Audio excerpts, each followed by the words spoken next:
نومبر نئے غیر ملکی برانڈز جن کی مارکیٹ میں داخل ہونے کے لیے ایک بہترین موقع ہے، کیونکہ اب 11/11 جن میں ای کامرس کا خانہ بن گیا ہے۔ چائنا انٹرنیشنل امپورٹ ایکسپو پھر نومبر ہی میں جن کے شہر شنگھائی میں منعقد ہوتی ہے۔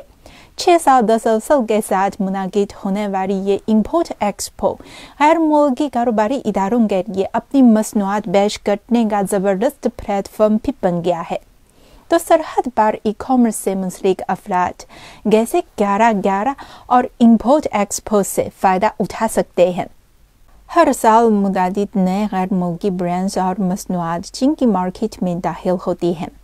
2 سال قبل امپورٹ ایکسپو کے دوران افغان جرخوزے کے 120,000 گین صرف چند مہینے میں ہی فروخت ہوئے۔ رواں سال ایک ای کامرس پلیٹ فارم کے اعداد و شمار کے مطابق اس کے 1,540 غیر ملکی برانڈز کی فروخت کے ہجوم میں 11/11 کے بحر 4 گھنٹوں میں 1 گنا اضافہ ہوا۔ اعداد و شمار کے مطابق رواں سال کے بحر 9 مہینوں میں چین میں صارفین کی اشیاء کی خوردہ فروخت کا 1/4 حصہ آن لائن خریداری پر مبنی تھا۔ اس سے ثابت ہوا ہے کہ ای کامرس اب چینی مارکیٹ میں فروخت کا ایک انتہائی اہم طریقہ بن چکا ہے، اور ای کامرس کے ذریعے غیر ملکی کمپنیوں کو چینی مارکیٹ میں داخلے کی سہولیات بھی پیش کی جا رہی ہیں۔